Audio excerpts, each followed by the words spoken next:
गरीब की उड़ान। एक छोटे से गांव में एक सकूबाई नाम की औरत रहती थी। उसका एक बेटा भी था, राजेश, जो कि पढ़ाई में बहुत होशियार था। सकूबाई के पति के गुजर जाने के बाद सारी जिम्मेदारियां सकूबाई के कंधों पर आ गई थी। वह किसी के घर बर्तन मांजती तो किसी के घर खाना बनाती थी। उसका बेटा भी उसके साथ ही जाया करता था। वहाँ बैठे बैठे वह अखबार पढ़ा करता था। एक दिन जब वह अखबार पढ़ रहा था तो एक औरत आकर बोली, अरे राकेश, अखबार पढ़ने तू कौन सा बड़ा अफसर बन जाएगा, जाकर अपनी माँ का हाथ बटा। राकेश बोला, मालकिन, मैं बड़ा अफसर बनना चाहता हूँ। हम किताबें नहीं खरीद सकते, इसलिए ये अखबार पढ़कर जानकारी प्राप्त कर रहा हूँ। मालकिन जोर जोर से हंसने लग गई। ये देखकर सकूबाई अपने बेटे को लेकर घर चली गई। उसके बाद उसने शादियों में रोटी बनाने का काम शुरू कर दिया। वह सुबह 3 बजे उठकर 15-20 किलो रोटियां बनाती थी और राकेश भी सुबह उठकर अपनी माँ का हाथ बटाता था और फिर पढ़ने बैठ जाता था। एक दिन वहां उनके मकान मालिक आए और बोले, क्या सकूबाई, तुम तो 3 बजे ही उठ जाती हो और बिजली जला लेती हो। या तो बिजली का बिल भरो या ये कमरा छोड़ दो।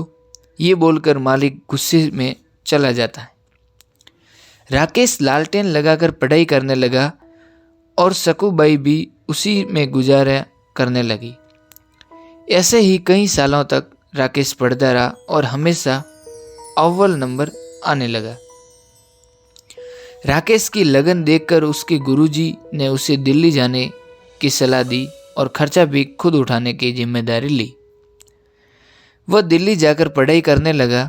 एक दिन जब वह परीक्षा देने जा रहा था तब उसे एक गाड़ी टक्कर मार जाती है। उसके सर पे और बाएं हाथ पर चोट लग जाती है। वह दाएं हाथ से लिखने का निर्णय लेता है। वह अपने पूरे साल को बर्बाद होने से बचाकर परीक्षा देने के लिए निकलता है। वहां जाकर उसने परीक्षा दी और फिर बाद में अस्पताल जाकर अपना इलाज करवाया।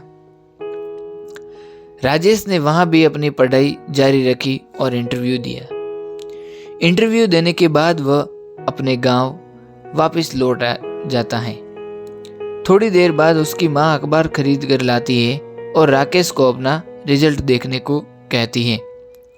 राकेश खुश होकर बोलता है, माँ, मैं पास हो गया, मैं अफसर बन गया। उन दोनों की आंखों में आंसू आने लग गए। तो दोस्तों, इस कहानी से आपको पता चला होगा कि हमें हमेशा अपना लक्ष्य प्राप्त करने के लिए मेहनत करते रहना चाहिए।